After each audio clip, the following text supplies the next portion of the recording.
రాష్ట్రంలోని అన్ని ప్రాజెక్టులను సకాలంలో పూర్తి చేయాలి. జలవనరుల సమీక్షలో సీఎం చంద్రబాబు ఆదేశం. కేజీహెచ్లో 3.77 కోట్ల హిమోగ్లోబిన్ ఉత్పత్తి కేంద్రం ఏర్పాటు ఎమ్మెల్యే వంశీతో కలిసి ప్రారంభించిన మంత్రి సంధ్యారాణి.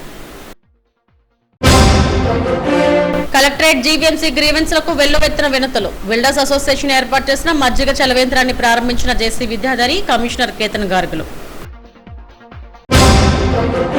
క్రీడల అభివృద్ధికి కూటమి ప్రభుత్వం పెద్దపీట వేస్తుంది. బాక్సింగ్ ఛాంపియన్షిప్ ముగింపోత్సవంలో టీడీపీ రాష్ట్ర అధ్యక్షుడు పల్లా శ్రీనివాస్, శాప్ చైర్మన్ రవినాయుడు. పోలవరం సహా రాష్ట్రంలోని తాగునీటి ప్రాజెక్టులను నిర్దేశిత గడువులోగా పూర్తి చేయాలని ఇటీవల విడుదల చేసిన ఇరిగేషన్ క్యాలెండర్కు అనుగుణంగా నిర్దేశిత గడువులోగా పూర్తి చేయాలని జలవనరులు తాగునీటి ప్రాజెక్టులపై నిర్వహించిన సమీక్షకు ఆయన ఎన్డీఏ ప్రభుత్వంలో తొలి 18 నెలల్లోనే తాగునీటి రంగంపై 83,793 కోట్లు ఖర్చు చేశారని గత వైసీపీ ప్రభుత్వంలో ఒక్క జలవనరుల శాఖలోనే ఏకంగా 18,000 కోట్ల బిల్లులు ప్రభుత్వం చేస్తున్నారని ఒకవైపు ఈ బిల్లులు చెల్లిస్తూనే మరోవైపు తాగునీటి ప్రాజెక్టులను గాడిలో పెట్టి పనుల్లో వేగం పెంచాలని సంద్రనీవా కాలువ రాయలసీమలోని ఉమ్మడి జిల్లాల్లో పరుగులు చేస్తుందని కృష్ణా వరద జలాలను 738 కిలోమీటర్ల వరకు తీసుకెళ్తున్నారు. కేవలం 2,200 క్యూసెక్ల సామర్థ్యం ఉన్న ఈ కాలువను వెడల్పు చేయడంతో పాటు లైనింగ్ పనులు చేసి ప్రవాహ సామర్థ్యాన్ని పెంచుతున్నారు. ఈ పనులకు 3,500 కోట్లు ఖర్చు చేసినట్టు పోలవరం ఎడమ కాలువ పనులను ఎన్డీఏ ప్రభుత్వం వచ్చిన తర్వాత 1,226 కోట్లతో టెండర్లు పిలిచి పనుల వేగాన్ని పెంచుతున్నారు. ఇప్పటి వరకు 900 కోట్ల విలువైన పనులు పూర్తయ్యాయని సమీక్షలో మంత్రి నిమ్మల రామానాయుడు, టీఎస్ సాయి ప్రసాద్, జలవనరుల శాఖ మంత్రి కమిషనర్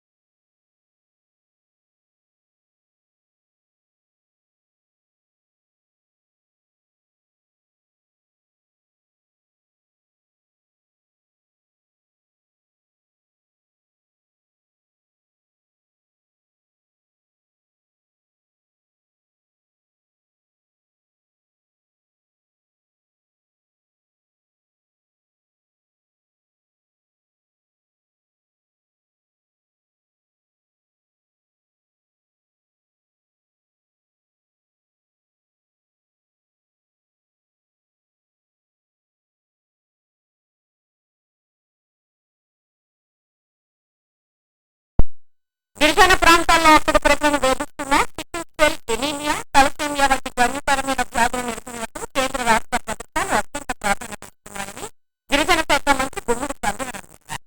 కేజీహెచ్లో ఏర్పాటు చేసిన హిమోగ్లోబిన్ ఉత్పత్తి కేంద్రాన్ని ఎమ్మెల్యే వంశీతో కలిసి మంత్రి ప్రారంభించారు.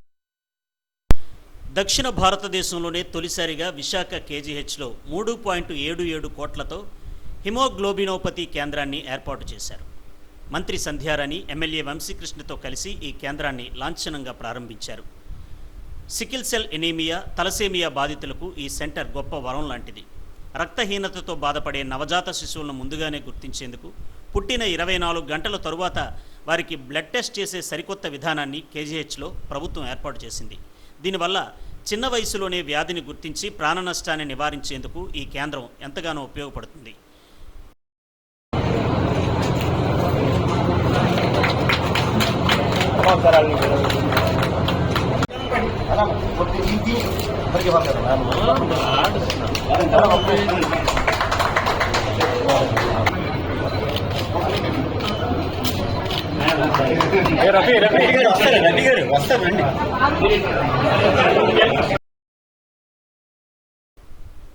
విశాఖ కేజీహెచ్కు వచ్చే గిరిజన ప్రాంత ప్రజలు గందరగోళానికి గురికాకుండా ఉండేందుకు ప్రత్యేక ఎస్టీ సెల్ ఏర్పాటు చేశామని మంత్రి సంధ్యారాణి చెప్పారు. ఇక్కడ 2 డాక్టర్లు అందుబాటులో ఉండి రోగులు ఎలాంటి వైద్యం తీసుకోవాలో, ఏ విభాగానికి వెళ్లాలో అనే సూచనలు, సలహాలు చెబుతారని వెల్లడించారు. ఉత్తరాంధ్ర ప్రాంతంలో పాలకొండ నుండి రంపచోడవరం, పోలవరం వరకు ఉన్న గిరిజన ప్రాంత ప్రజలందరూ ఈ కేంద్రాన్ని సందర్శించి ఉచితంగా బ్లడ్ టెస్టులు చేయించుకోవాలని కోరారు. గిరిజన రోగుల సహాయార్థం అదనపు నిధులు 56 లక్షల మంజూరుకు త్వరలోనే చర్యలు తీసుకుంటానని మంత్రి హామీ ఇచ్చారు. అందరికీ నమస్కారం.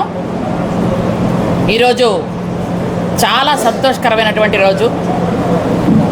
చుట్టుపక్కల ప్రాంతాల్లో ఉన్నటువంటి మీకు అందరికి కూడా తెలుసు, అరకు పార్లమెంట్ అంటే వైజాగ్ చుట్టుపక్కల ప్రాంతం అంతా అరకు పార్లమెంట్ ఇక్కడే ఉంది.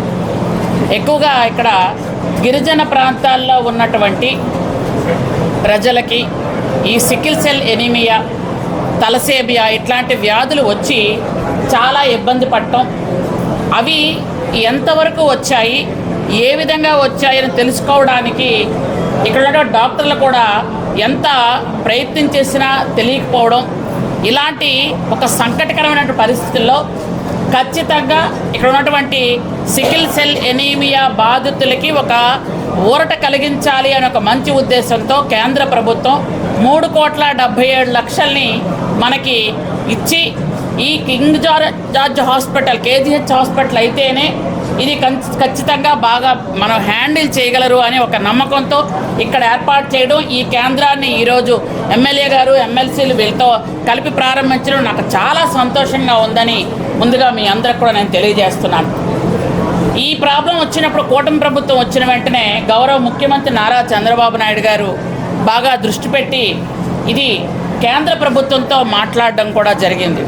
దీన్ని ఒక 2 సార్లు లోకేష్ బాబు గారు కూడా మన కేంద్ర ప్రభుత్వంతో మాట్లాడడం, కేంద్ర గిరిజన శాఖ మంత్రిత్వ శాఖతో కూడా మనం రెగ్యులర్గా మాట్లాడడం కూడా జరిగి, అక్కడి నుంచి మనం ఎట్టి పరిస్థితుల్లో ఇది చేయాలనే ఉద్దేశంతో మన హెల్త్ మినిస్టర్ గారు సత్యప్రసాద్ గారు కూడా దీని మీద ఎక్కువ శ్రద్ధ తీసుకోవటం మీ అందరికి కూడా తెలుసు. ఈరోజు హెల్త్ మినిస్టర్ గారు కొంచెం పని మీద రాలేకపోయినా ఈరోజు యాక్చువల్గా ఇది 3,77,00,000తో ఈ సెంటర్ని ఏర్పాటు చేయడం, సిఓసి సెంటర్. యాక్చువల్గా హిమోగ్లోబిపతి అని ఇది మనం ఏర్పాటు చేయటం వల్ల ఎవరైతే బిడ్డలు రక్తహీనతతో బాధపడుతున్నారో వాళ్ళకి వెంటనే మనం రక్తం ఎక్కించడానికి, ఈ సికిల్ సెల్ ఎనీమియాతో బాధపడిన పిల్లలు అంటే వాళ్ళకి ఆల్రెడీ జెనెటిక్తో వచ్చినటువంటి జన్యు సంబంధమైనటువంటి వ్యాధిది. దాదాపు మన ఆంధ్రప్రదేశ్లో 40 లక్షల మంది గిరిజనులు ఉన్నారు. ఈ 40 లక్షల మంది గిరిజనులకు కూడా అందరికీ ఈ టెస్ట్ చేయాలనే ఉద్దేశంతో, ఎందుకంటే కేజీహెచ్కి వస్తే ఈ టెస్ట్ చేస్తే వాళ్ళకి రాకపోతే పర్వాలేదు, వస్తే ఒక కార్డు ఇస్తారు. ఆ కార్డు పట్టుకొని వాళ్ళు వస్తే వాళ్ళకి మందులు ఇవ్వటం కానీ, లేదా రేపు పెళ్ళిళ్ళ సమయంలో కూడా ఈ వ్యాధి ఉంది అని అవతల వాళ్ళకి చెప్పడానికి, లేదా ఈ వ్యాధి ఉన్న వాళ్ళతో మ్యారేజ్ చేయటం, లేదనుకుంటే మీకు ఇప్పుడు ఇంతకు ముందే చెప్పారు సూపరింటెండెంట్ గారు, యాక్చువల్గా జస్ట్ న్యూ బోర్న్ బేబీస్ ఎవరైతే ఉంటారో 24 గంటల తర్వాత వాళ్ళకి బ్లడ్ టెస్ట్ చేయటం అనేది మన సౌత్ ఇండియాలో ఎక్కడ లేదు. ఫస్ట్ మనమే ఇక్కడ తీసుకొచ్చి పెట్టాం. ఈ కార్యక్రమంలో MLC doctor Vepada Chiranjeevi Rao, NTR Aarogyasri trust chairman Seetamraj Sudhakar, KGH superintendent doctor Vani, AMC principal doctor Sandhyarani, ITDA అధికారులు పాల్గొన్నారు. తిరుమలకు వచ్చే భక్తుల భద్రతకు ధ్యేయంగా పోలీస్ శాఖ చర్యలు తీసుకుంటుందని హోంమంత్రి అమిత్ షా అన్నారు. తిరుమల శ్రీవారి దర్శనం అనంతరం ఆలయంలోకి రానున్నారు. రాష్ట్ర అభివృద్ధికి సంక్షేమానికి కృషి చేస్తున్న CM Chandrababu, deputy CM Pawan కళ్యాణ్కు మంత్రి పదవి ఇవ్వాలని శ్రీవారిని వేడుకున్నారు. ప్రధాని మోడీ రాష్ట్ర అభివృద్ధికి ఎంతో సహకరిస్తున్నారన్నారు.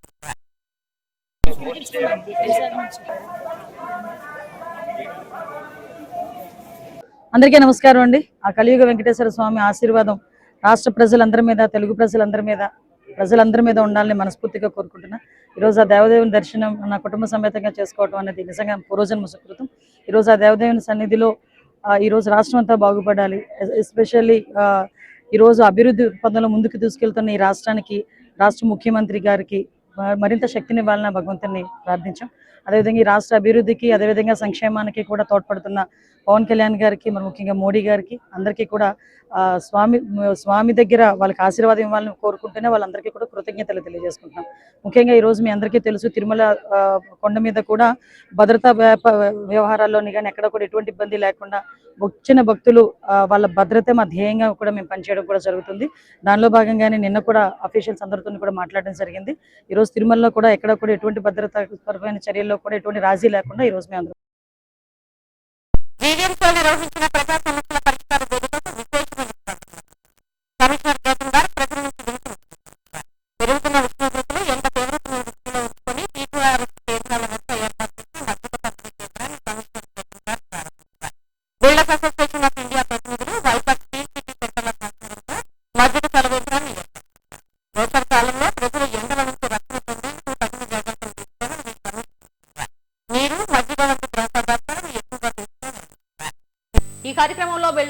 Association of India, Vizag steel city centre ప్రతినిధులు ఎన్ నాగేశ్వరరావు, పి అప్పలరాజు, సిహెచ్ కిషోర్, కాశీ విశ్వేశ్వరరావు తదితరులు పాల్గొన్నారు.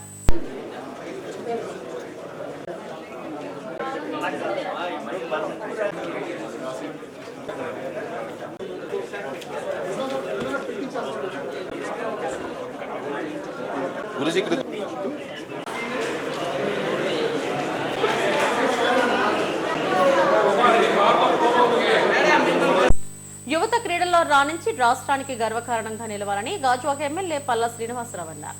వికాస్ నగర్ ఇండోర్ స్టేడియంలో నిర్వహించిన శాప్ రాష్ట్ర స్థాయి బాక్సింగ్ పోటీల ముగింపోత్సవంలో ఆయన పాల్గొన్నారు. విజేతలకు శాప్ చైర్మన్ రవినాయుడుతో కలిసి ట్రోఫీలు, బహుమతులను ప్రదానం చేశారు. విశాఖలో ప్రతిభ ఉన్న బాక్సింగ్ క్రీడాకారులకు కొదవ లేదని పల్లా అన్నారు. వారికి మరింత శిక్షణ అందిస్తే జాతీయ, అంతర్జాతీయ స్థాయిలో పథకాల పంట పండిస్తారని చెప్పారు. క్రీడా అభివృద్ధికి కూటమి ప్రభుత్వం కృషి చేస్తుందని వెల్లడించారు. ఇలాంటి టోర్నమెంట్లు జరిగిన దాఖలాలు లేవు. ఈరోజు టాలెంట్ను ప్రూవ్ చేసుకునే దానికి వాళ్ళకి ఏ వేదిక లేకుండా గత 5 సంవత్సరాలు నిర్వీర్యం అయిపోయింది. ఈరోజు అనేక వేదికలను ఏర్పాటు చేస్తున్నాం. ఒక పక్క శాప్ లీగ్స్ పెడుతున్నాం, సమ్మర్ క్యాంప్స్ పెడుతున్నాం, అదేవిధంగా అమరావతి ఛాంపియన్షిప్ పెడుతున్నాం, స్టేట్ లెవెల్ టోర్నమెంట్స్ పెడుతున్నాం. ఇవి కాకుండా డిస్టిక్ లెవెల్లో విరివిరిగా ఏదైతే దానికి సంబంధించి టోర్నమెంట్స్ కూడా ఆయా డిసిప్లిన్స్ సంబంధించి టోర్నమెంట్లు కూడా పెడుతున్నాం. టాలెంట్ను ఐడెంటిఫికేషన్ చేయడమే ఈరోజు స్పోర్ట్స్ అథారిటీ ప్రథమ కర్తవ్యంగా ఈరోజు చంద్రబాబు నాయుడు గారి ఆదేశాల అనుసారం ఈరోజు ఆంధ్రప్రదేశ్ని క్రీడాంధ్రప్రదేశ్గా మార్చాలి. మన పిల్లల్ని ప్రోత్సహించాలి, మన పిల్లల్ని గౌరవించాలి. వాళ్ళలో ఉన్న టాలెంట్ని ఐడెంటిఫై చేసి వాటితో పాటు వాళ్ళని కానీ చేపట్టుకొని నడిపించగలిగితే ఖచ్చితంగా మెడలిస్ట్ అవుతారు. ముఖ్యంగా విశాఖపట్నం ఈరోజు గాజువాక నియోజకవర్గంలో పల్లా శ్రీనివాస్ అన్న గారు అనేక సందర్భాల్లో నేను శాప్ చైర్మన్ అయిన తర్వాత ఈరోజు ఈ నియోజకవర్గంలో ఏ స్పోర్ట్ని డెవలప్ చేయాలి. ఈరోజు నాట్ ఓన్లీ క్రికెట్, ఈరోజు బాక్సింగే కాదు అనేక బ్యాడ్మింటన్ కాడి నుంచి అనేక ఆధ్వర్యంలో అండర్-19, అండర్-15 స్టేట్ బాక్సింగ్ టోర్నమెంట్ని గాజువాకలో నిర్వహించినందుకు, అలాగే ఈ ముగింపు సభలకు ముఖ్య అతిథిగా విచ్చేసినటువంటి మరి శాప్ చైర్మన్ గారైనటువంటి రవినాయుడు గారికి ప్రత్యేకంగా నేను ధన్యవాదాలు తెలియజేసుకున్నాను. ఎందుకంటే గాజువాక అంటేనే ఒక క్రీడా హబ్గా వారు గుర్తించి ఇక్కడ ఈ టోర్నమెంట్ కండక్ట్ చేయడానికి ముందుకు వచ్చినందుకు గాను వారికి ఈ సందర్భంగా నేను ధన్యవాదాలు తెలియజేస్తున్నాను. అలాగే డిస్ట్రిక్ట్ స్పోర్ట్స్ అథారిటీస్ అధికారులు కూడా నేను ధన్యవాదాలు తెలియజేస్తాను. అలాగే భవిష్యత్తులో మేము ఇంకా గౌరవ ముఖ్యమంత్రి గారు కూడా క్రీడలను ప్రోత్సహించాలి, క్రీడాకారులను ప్రోత్సహించాలి, క్రీడలకు సంబంధించినటువంటి మౌలిక వసతులు తయారు చేయాలని ఒక ఆలోచనతో ఉన్నారు. మా యువ నాయకులు లోకేష్ గారు, అలాగే డిప్యూటీ సీఎం గారు పవన్ కళ్యాణ్ గారు వీళ్ళంతా కూడా సార్ రాబోయే రోజుల్లో ఆంధ్రప్రదేశ్కి మంచి క్రీడాకారులకు మంచి భవిష్యత్తు ఉందనడానికి ఇది ఒక నిదర్శనం అని చెప్పి ఈ సందర్భంగా తెలియజేస్తున్నారు. అలాగే రవినాయుడు గారి కోసం చెప్పాలంటే వారు చైర్మన్ అయిన తర్వాత ఈ స్టాటిస్టిక్స్ మీరు అన్నిటికంటే వెనకడ ఉన్నటువంటి రాష్ట్రాన్ని బాక్సింగ్లో స్టేట్లో నేషనల్ లెవెల్లో చూసుకుంటే బాక్సింగ్ కావచ్చు క్రీడారంగంలో అలాంటిది ఈరోజు 9వ స్థానానికి తేడం చాలా సంతోషం అని చెప్పి ఈ సందర్భంగా తెలియజేస్తాను. ప్రధాని మోడీ ఇచ్చిన ఇంధన పొదుపులో భాగంగా బొల్లయ్య కాలేజ్ సంస్థ వాల్తేర్ డివిజన్ కు ఈ బైసైకిళ్లను అందించింది. డిఆర్ఎం కార్యాలయంలో జరిగిన ఈ కార్యక్రమంలో డిఆర్ఎం లలిత్ బొహారా ఈ బైసైకిళ్లను ప్రారంభించింది. డిఆర్ఎం కార్యాలయంలో జరిగిన ఈ కార్యక్రమంలో డిఆర్ఎం లలిత్ బొహారా ఈ బైసైకిళ్లను అందించారు. భవిష్యత్ అంతా విద్యుత్ ఆధారిత రవాణాదేనని డిఆర్ఎం లలిత్ బొహారా అన్నారు. పర్యావరణ పరిరక్షణపై అవగాహన కల్పించేందుకు రైల్వే కాలనీలు, ప్రాంగణాల్లో ఈ బైసైకిళ్లతో ప్రభాత పేరీ కార్యక్రమాలు నిర్వహిస్తున్నట్టు వెల్లడించారు. ఈ బైసైకిళ్లు ఒక్కసారి ఛార్జింగ్ చేస్తే 30 కిలోమీటర్ల వరకు ప్రయాణిస్తాయని, వీటికి డ్రైవింగ్ లైసెన్స్, రిజిస్ట్రేషన్ అవసరం లేదని తెలిపారు. ఈ కార్యక్రమంలో బొల్లయ్య కాలేజ్ నుంచి జి మధుకుమార్, ప్రొఫెసర్ దీపక్ చౌదరి తదితరులు పాల్గొన్నారు.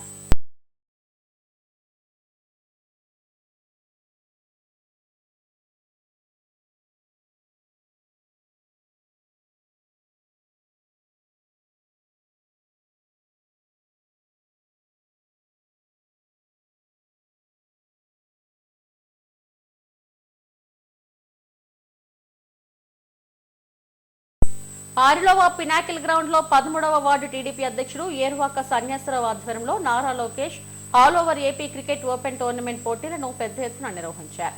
గత వారం రోజులుగా నిర్వహిస్తున్న ఈ పోటీల్లో 24 టీములు పాల్గొన్నాయి. డ్రీమ్11 జట్టు విజేతగా నిలిచింది. ఈ జట్టుకు 70,000 నగదు ట్రోఫీని తూర్పు ఎమ్మెల్యే వెలగపూడి రామకృష్ణబాబు చేతుల మీదుగా అందజేశారు. రన్నర్స్ గా నిలిచిన వాసు వారియర్స్ జట్టుకు 30,000 ట్రోఫీని ఎమ్మెల్యే కుమారుడు ప్రతాప్ రుద్ద అందజేశారు. మూడో విజేతగా నిలిచిన షార్ట్ వారియర్ జట్టుకు 15,000 నగదు ట్రోఫీని 6వ సిఐ మల్లేశ్వరరావు అందజేశారు. వార్డు అధ్యక్షుడు ఏరువాక సన్యాసరావు, టోర్నీ నిర్వాహకులు పట్టా నోకరాజు, కె హరికిరణ్లను ఈ సందర్భంగా ఎమ్మెల్యే అభినందించారు. చదువుతో పాటు క్రీడల్లో యువత రాణించాలని పిలుపునిచ్చారు. ఈ కార్యక్రమంలో కూటమి నాయకులు పెద్ద ఎత్తున పాల్గొన్నారు.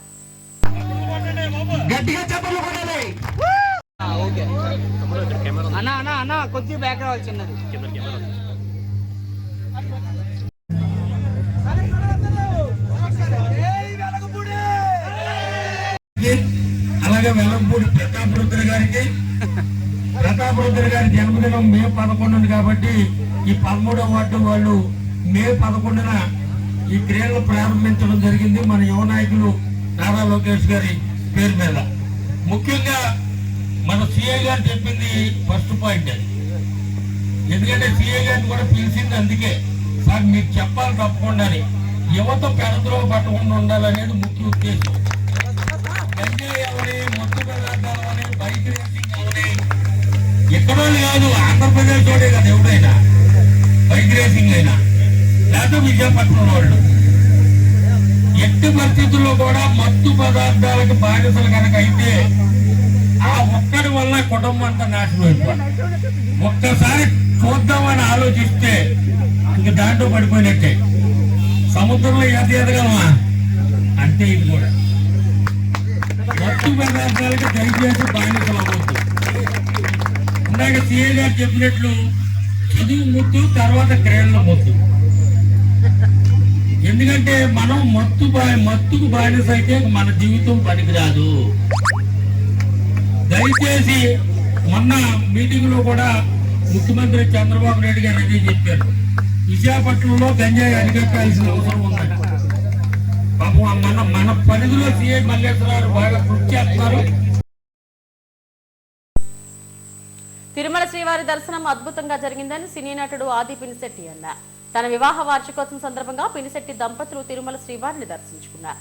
ఆలయం వెలుపల మీడియాతో మాట్లాడారు. ప్రతి ఏటలాగే ఈ ఏడాది కూడా తమ పెళ్లి రోజు సందర్భంగా శ్రీవారిని దర్శించుకున్నానని వెల్లడించారు. సమంతకమణి 2 చిత్రంతో పాటు 2 సినిమాల్లో నటిస్తున్నట్టు తెలిపారు. నమస్కారం అండి. చాలా రోజుల తర్వాత చూస్తున్నాం మిమ్మల్ని అందరినీ. చాలా సంతోషంగా ఉంది. చాలా బాగా జరిగింది దర్శనం. ఈరోజు మా వెడ్డింగ్ యానివర్సరీ, దానికోసం ప్రతి సంవత్సరం వస్తున్నాం. ఈ రోజు వచ్చాం. సో దర్శనం బాగా జరిగింది. సమంతకమణి పార్ట్ 2 చేస్తున్నాం, థండర్ నో సినిమా చేస్తున్నాం, డిస్కో. సో జరుగుతున్నాయి మీ దయవల్లన్నీ మంచి సినిమాలు. సో త్వరలో రిలీజ్ అవుతాయి. చెప్పారు కదా అని చెప్పినట్టు వాళ్ళ వెడ్డింగ్ యానివర్సరీ. సో బాగా దర్శనం జరిగింది. Very very happy. Thank you. పట్టణాల్లో 2 సెంట్లు, గ్రామాల్లో 3 సెంట్లు చొప్పున పేదలకు ఇళ్ల స్థలాలు ఇవ్వాలని సిపిఐ జిల్లా కార్యదర్శి రెహమాన్ డిమాండ్ చేశారు. ఆరిలోబా ముస్తాఫా కాలనీ సచివాలయం నెంబర్ 17 వద్ద ఈ మేరకు ధర్నా నిర్వహించారు. ఇంటి నిర్మాణం కోసం 5 లక్షలు ఇవ్వాలని కోరారు. కూటమి ప్రభుత్వం ఏర్పాటై 22 నెలలు కావస్తున్నా ఇప్పటి వరకు ఎటువంటి స్పందన లేదని మండిపడ్డారు. గ్రేటర్ విశాఖలో ఎక్కడ నివాసం ఉన్నా ఇంటి అద్దె 5,000కు తక్కువ లేదని, ఈ నేపథ్యంలో ఇల్లు లేక పేదలు ఇబ్బందులు పడుతున్నారన్నారు. ఈ కార్యక్రమంలో దేవుడమ్మ, కొమరం తదితరులు పాల్గొన్నారు. ప్రధానంగా కూటమి ప్రభుత్వం ఎన్నికల ముందు అర్బన్లో 2 సెంట్లు, గ్రామాల్లో 3 సెంట్లు ఇస్తానన్నారు. ఇల్లు నిర్మాణానికి 4 లక్షలు ఇస్తానన్నారు. సిపిఐగా ఇల్లు నిర్మాణానికి 5 లక్షలు ఇవ్వాలని, అలాగే కొత్త రేషన్ కార్డులు, వితంతు పెన్షను, ఒంటరి మహిళా పెన్షను, వికలాంగ్ పెన్షన్ ఇస్తానని నేటి వరకు కూడా 22 నెలలు అయినంత వరకు కూడా ఏ ఒక్కటి కూడా అమలు చేయలేదు. దీన్ని డిమాండ్ చేస్తూ ఈరోజు సచివాలయం 17 ఏదైతే ఉందో ఈ 17 ముందు ఆర్లెవలో నిరసన కార్యక్రమం అనేది పెట్టడం జరిగింది. ప్రధానంగా కూటమి ప్రభుత్వం ఇచ్చిన ఎన్నికల హామీలు అనేది వెంటనే అమలు చేయాలని. ఇప్పటికే ఓ పక్క పెట్రోలు, డీజిల్ ధరలు పెరగడం వల్ల నిత్యావసర వస్తువు ధరలు అనేది భారీ స్థాయిలో పెరిగాయి. దీనివల్ల ప్రజల మీద ఆర్థిక భారాలు అనేవి పడుతున్నాయి. గ్రేటర్ విశాఖ నగరంలో ఎక్కడ నివాసం ఉన్నా కూడా ఇంటికి 5,000 రూపాయలు కడితే కానీ అద్దె చెల్లించుకోలేని పరిస్థితి అనేది ఉంది. చిన్న చిత్తగా చిరు వ్యాపారస్తులుగా ఈరోజు ఉద్యోగాలు చేస్తూ వచ్చే ఆదాయం సరిపోలేక, ఇంటి అద్దెలు కట్టుకోలేక, కరెంటు బిల్లులు కట్టుకోలేక పిల్లల్ని విద్యా వైద్యానికి అందించుకోలేని పరిస్థితుల్లో ఈరోజు ముందుకు పోతున్నారు. మరి ఇటువంటి తరుణంలో ప్రభుత్వం ఇచ్చిన హామీని అనేది వెంటనే అమలు చేయకుండా వాళ్ళు రకరకాలుగా అనేది ఆలోచనలు చేసి ఈరోజు ముందుకు పోతుంది కూటమి ప్రభుత్వం. దీన్ని తీవ్రంగా వ్యతిరేకిస్తున్నాం, ఖండిస్తున్నాం. మీరు అర్బన్లో 2 సెంట్లు ఇల్లు నిర్మాణానికే 5 లక్షలు ఇవ్వాలని, కొత్త రేషన్ కార్డులు ఏవైతే ఉన్నాయో మా పెన్షన్లు కూడా అమలు చేయాలని సిపిఐగా డిమాండ్ చేస్తాం. లేకపోతే రానున్న కాలంలో మీరు ఉండే 5 ఏళ్ళు కూడా పెద్ద ఎత్తున ఈ పోరాటాన్ని, ఉద్యమాన్ని. మధ్యాహ్న భోజన పథకాన్ని అక్షయపాత్ర సంస్థకు ఇచ్చే నిర్ణయాన్ని ప్రభుత్వం వెనక్కి తీసుకోవాలని డిమాండ్ చేస్తూ AP mid day meal workers union ఆధ్వర్యంలో నిరసన తెలిపారు. అధికారులు బలవంతంగా చేయించిన సంతకాలు రద్దు చేయాలని, జనవరి నెల నుండి బకాయి జీతాలు చెల్లించాలంటూ నినాదాలు చేశారు. ఈ మేరకు కలెక్టరేట్లో అధికారులకు వినతి పత్రం అందజేశారు. మధ్యాహ్న భోజన పథకాన్ని సమర్థవంతంగా నిర్వహిస్తున్న తమను కాదని, అక్షయపాత్ర సంస్థకు ఇవ్వడం సరికాదని యూనియన్ ప్రధాన కార్యదర్శి మంగశ్రీ ఆందోళన వ్యక్తం చేశారు. వేడివేడిగా పౌష్టికాహారాన్ని విద్యార్థులకు అందజేస్తున్నామన్నారు. ఎప్పుడో తెల్లవారుజామున వండిన వంటను అక్షయపాత్ర సంస్థ అందిస్తుందని చెప్పారు.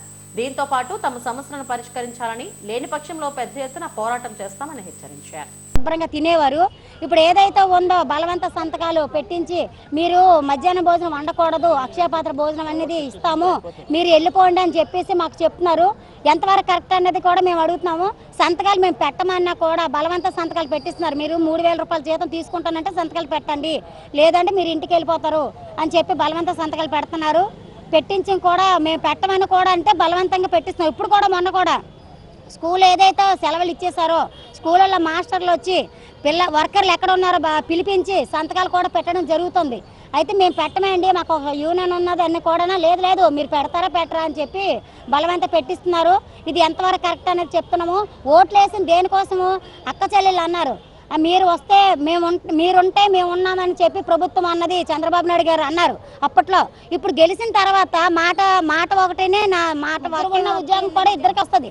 వేడి అన్నం వండి పెట్టేది ఉద్యోగాలు తీసేసి, అదే మధ్యాహ్న భోజనం వండి పెట్టేది తీసేసి అక్షయపాత్ర ఎప్పుడో రాత్రి 2 గంటలకి 1 గంటకు వండి పెట్టే భోజనం అన్నది స్కూళ్ళల్లో తెల్లవారి ఎప్పుడైతే 9 గంటలకి 8 గంటలకే స్కూళ్ళల్లో దించేస్తారు. భోజనం దించింది ఎప్పుడు 12 గంటలకు పెడతారు. అది పాచెక్కిపోయిన భోజనం అనేది పెడుతున్నారు. వేడిగా పెట్టిన పిల్లలకు పౌష్టికారం పెడుతున్నాం మేము. మధ్యాహ్న భోజనం అనేది వేడిగా పిల్లలకి ఏదైతే ఉందో వేడిగా వండి పెట్టింది పిల్లలకు బాగుందా? అర్ధరాత్రి 2 గంటలకు పెట్టిన భోజనం అన్నది పాచెక్కిపోయిన భోజనం పెడితే ఆరోగ్యాలు కావాలి, ఆరోగ్యం కావాలి, పిల్లలు కావాలి. సంతకాలు ఏదైతే బలవంత సంతకాలు పెట్టించింది వెనక్కి తీసుకోవాలి. మధ్యాహ్నం భోజనం ఏదైతే ఉంటుందో అది కొనసాగాలి. మాకు అన్నది గ్యాస్ ప్రభుత్వం ఇవ్వాలి.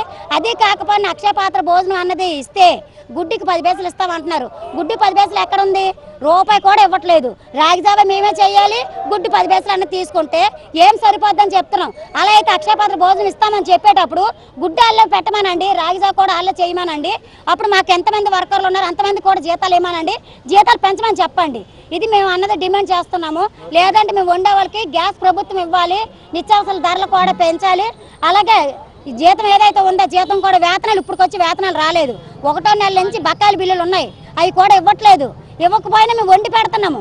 ఎంత కరెక్ట్ అన్నది? అక్షయపాత్రకి ఇచ్చేస్తే అక్షయపాత్ర కొమ్ము కాసినట్ట మాకు మా వైపు న్యాయం లేదా? మేము అందుకే ఓట్లేసి గెలిపించామన్నదే మేము అడుగుతున్నాము.